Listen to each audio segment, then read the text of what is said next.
Hey y'all, Taylor Lauren here. Welcome back to my channel where I talk about my life as a beauty queen, as a wife, and as a mama. In today's video, y'all, we're going to be talking about the financial realities of being a stay-at-home mom. I wanted to break this down for y'all and talk about one, how the title of being a stay-at-home mom has changed over the years, how money really does impact you being able to stay at home with your kids, how money plays a part in you continuing to stay at home with your kids, my journey to being a stay-at-home mom, and the things that I have had to scale back on and get creative with as far as saving money, bargain hunting, shopping smarter, all those types of things. I think that we are in a time where the soft girl era is definitely penetrating like the homemaker community, and a lot of women are wanting to stay at home with their kids. A lot of women are having children later in life and are taking more and longer maternity leave and things like that. But I think we're not talking about what that looks like financially, because it truly is multifaceted and it looks different for every household. But I think if more women would share their financial journey to being a stay-at-home mom and what that looks like in that realm for them, it would give other women more ideas and more insight as to how they could make it work for them if that's something that they do desire.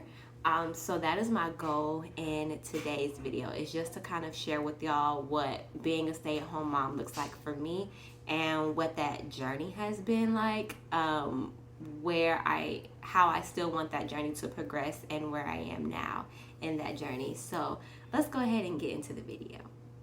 Okay, y'all, so my definition of a stay-at-home mom is just a mom that works more so for her family or taking care of her kids more than she works like for someone else or for an employer.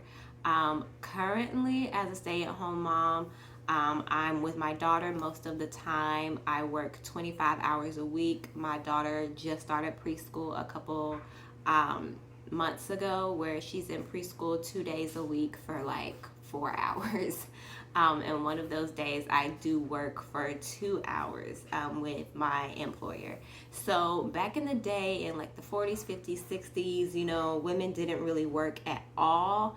And, they were at home, most of the time, even as their kids got older and went off to school. But nowadays, it's 2023.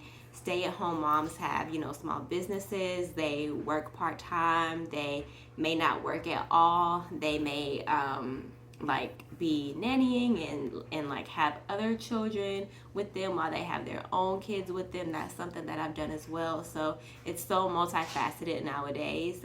Being a stay-at-home mom doesn't mean that you don't work at all, that you don't have any source of income coming in at all. And I know in today's era of like independence and being able to stay on your own 2 feet, that can be a turnoff for some women. But there are plenty of stay-at-home moms that have a side hustle or have a side business where they're bringing in maybe $200, $300, $400 or whatever for themselves or for their family, and that may be with whatever arrangement or agreement they may have with their spouse. That may be their little fun money or what have you. So it is what you make it. You get to define that, right? So that's my definition of a stay-at-home mom. I've always known that I have wanted to be a stay-at-home mom. I've always known that I've wanted to be a family woman. I've always wanted to be a wife. I come from what I consider a beautiful family, and I consider myself to be the product of a beautiful marriage. My parents have been married for almost 30 years, and my mom did stay at home with me for my first year of life, and then she went back to work. But I have just always wanted that. When you grow up, when people ask you what do you want to be when you grow up, a firefighter, a ballerina, a lawyer, a president, or whatever. Those things constantly change as you get older and as you develop, interests as a kid, as a teenager, as a young adult. But something that has always been constant for me is I've wanted to have a family. I've wanted to be a wife, and I've wanted to be a mom, because even with my mom working a full-time job and being a full-time wife and a full-time mom, she was just always so great and so present. And I have just always wanted to be like my mom when I grew up, and I wanted to be a present mom, a present wife, a present family woman who was there for her family. And that's just something that I've always wanted. I've never really wanted to be a doctor or a lawyer or like rich and famous or anything like that. I've just have always wanted to have a family. And as my ambitions and as my goals and dreams have changed over the years, that is the one thing that has always been constant for me.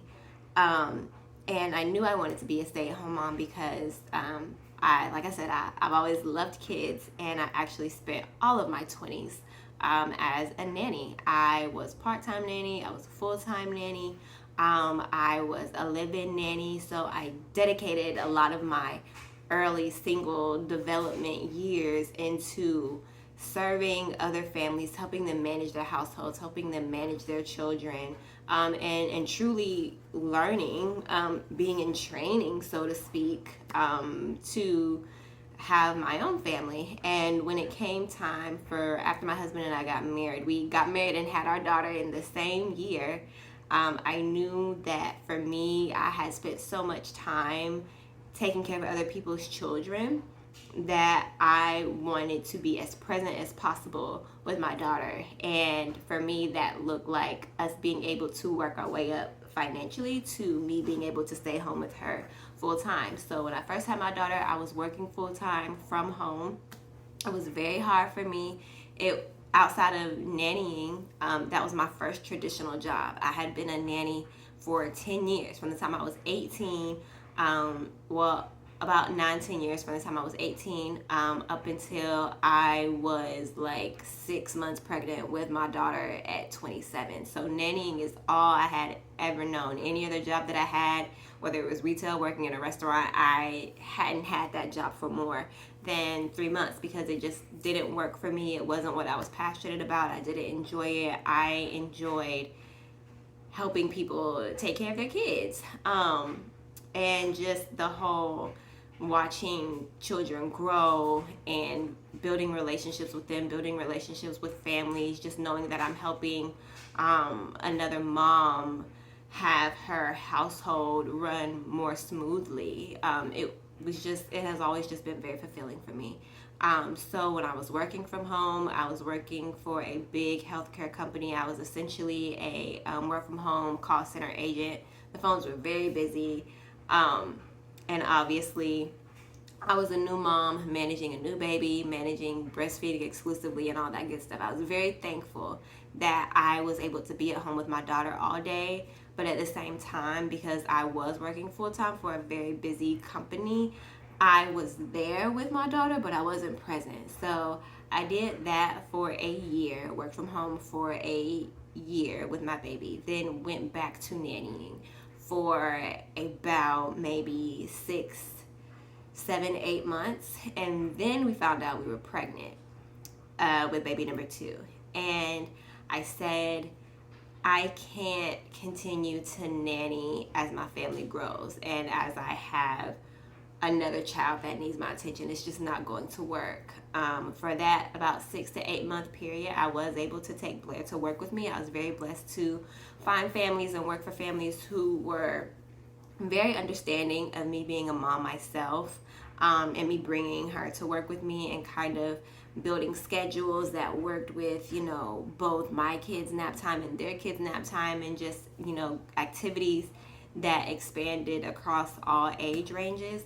So I was very grateful for that. But when we found out that we were pregnant again, I just did not see it working long term anymore. I was tired running around with, 2-3 kids to, parks and different activities.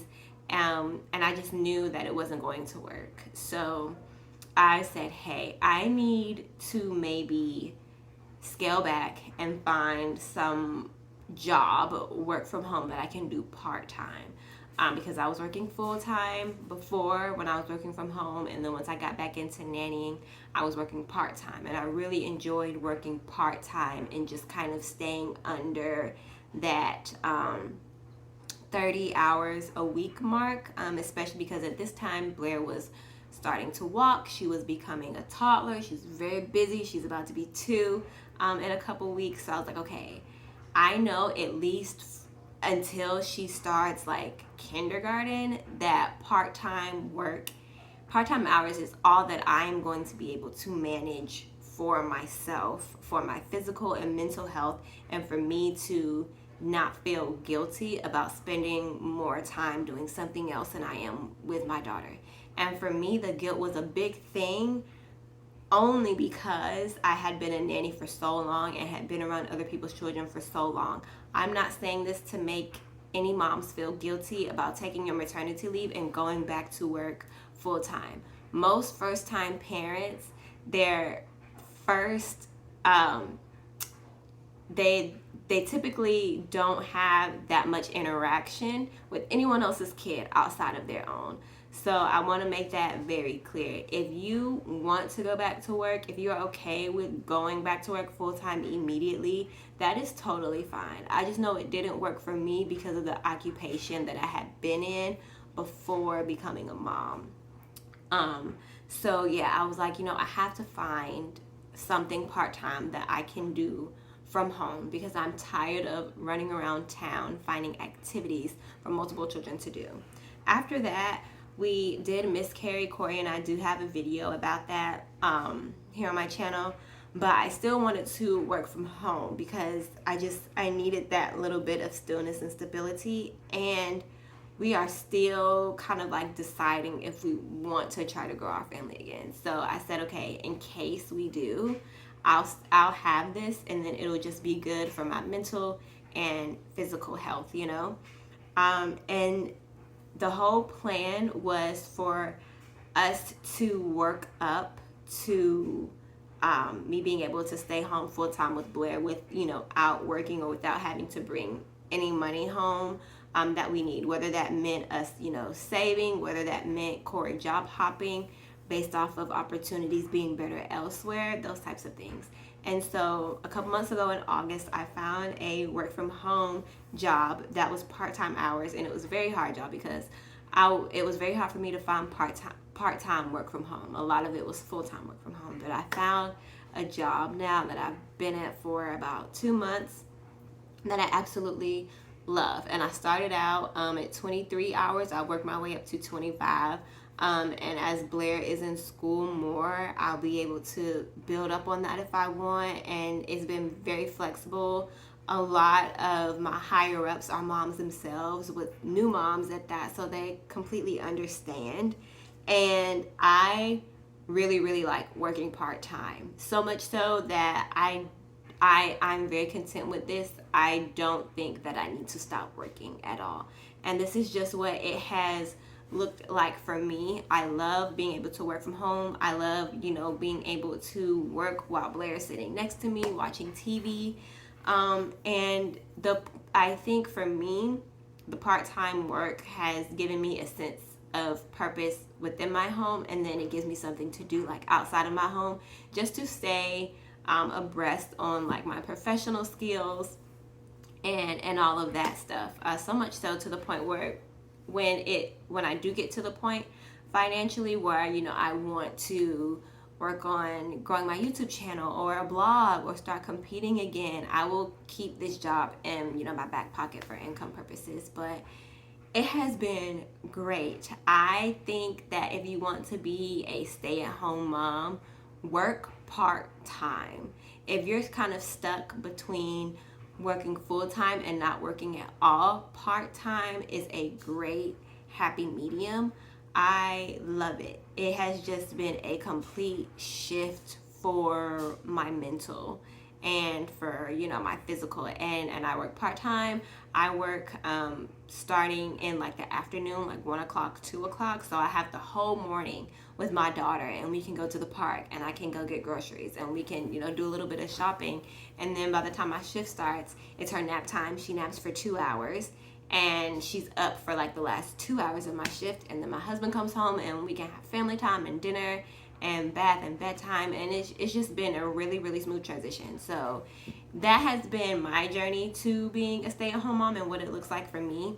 And if you're on the fence about what work looks like and the balance of your new responsibilities as a mom, try part-time work.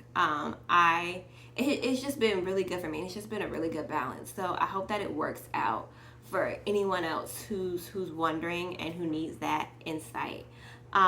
Something else that I wanted to talk to y'all about was the sacrifices and the ways that you may have to get creative if you're going to be a stay-at-home mom. Now, there are some stay-at-home moms out there that, you know, I follow on social media, that I keep up with, that, you know, I just love the way that they live their life and how happy they appear and all of that. And these women are financially set. They're at the hair salon every week. They're at the nail salon every week. They have a sitter or a nanny that comes, you know, to watch their kids, and they have their designer bags and their hair is always done and all that kind of stuff. And that's great for them, but it doesn't look like that for everybody. And a lot of the times with these particular, like, epitome of soft girl era, like stay-at-home moms, they were already like in a good financial position before they had kids, and or in like a typically, like, they already had money before they had kids. I'll just say that, right? And that's not the case for everyone, but that does not mean that your stay-at-home mom life experience isn't going to be good, right? So, and I think the key to this is you have to know your definition of luxury and what you can do without and what you can't do without before you become a mom, before you become, a parent, because it is different. It does take up a lot of your time being a mom. There are some things that you did before that you're not going to be able to do anymore, or that you're going to have to do in moderation, or that you're not going to be able to do as much. But that is not a bad thing. It's just different. And it's just your new normal. And the same way that you had to figure out what kind of life you wanted to have before you became a mom, and what luxury looked like to you, and how often you wanted to do this, and what your budget was for that, you just have to start over and redefine those things now that you're a mom, and now that you have a kid to take care of, who needs things that need to be paid for.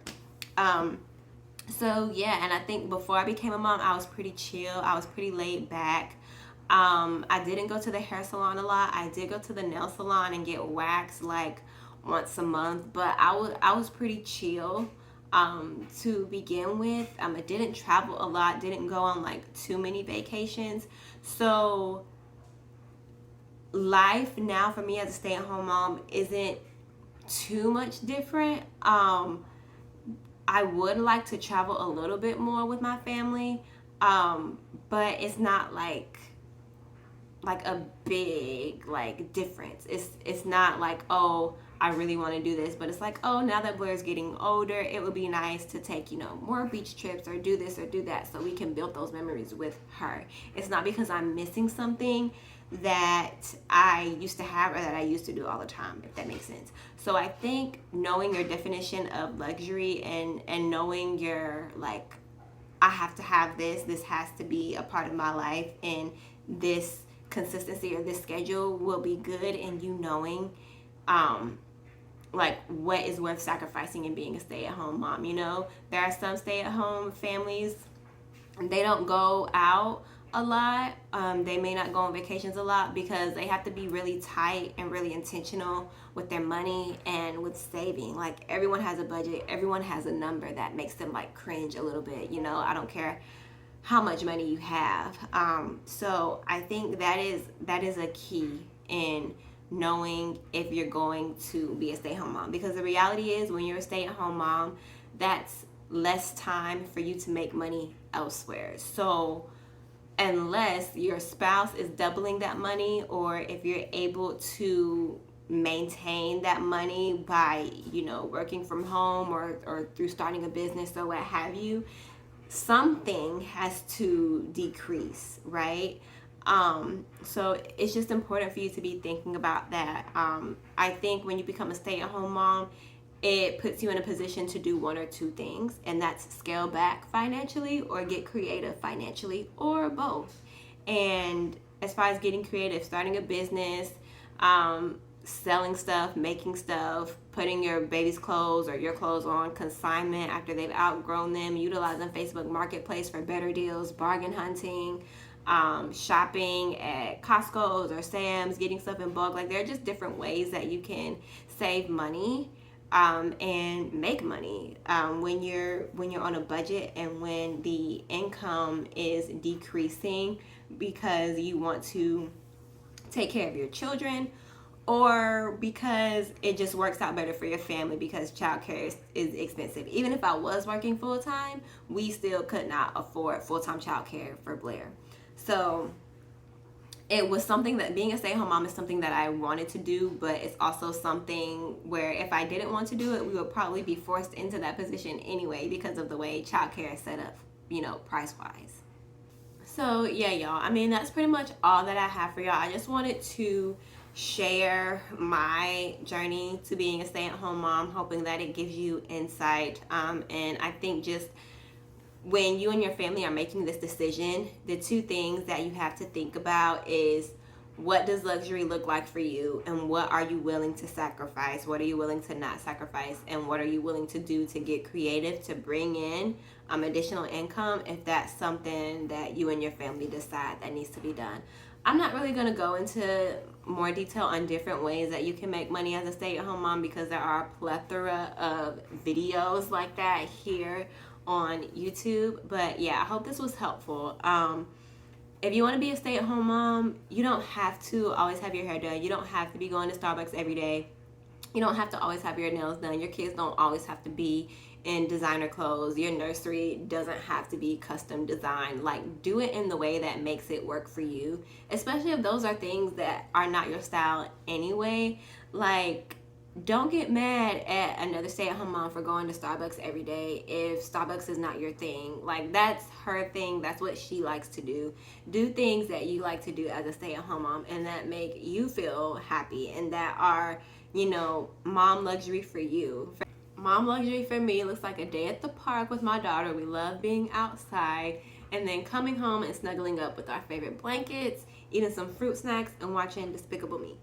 That is my definition of mom luxury. So you have to do it in a way that works for you and your family. Don't let how other people and how other women live their lives as wives and moms intimidate you or make the way that you are walking in wifehood and motherhood. Don't let it make you feel any less. You have to do it in a way that works for you and that works for your family. And also, y'all, there are seasons for everything. If you're a stay-at-home mom right now, if you got a new baby, if money is really tight, if you can barely afford baby food, diapers, wipes, whatever, it is only for a season. You have to give yourself grace.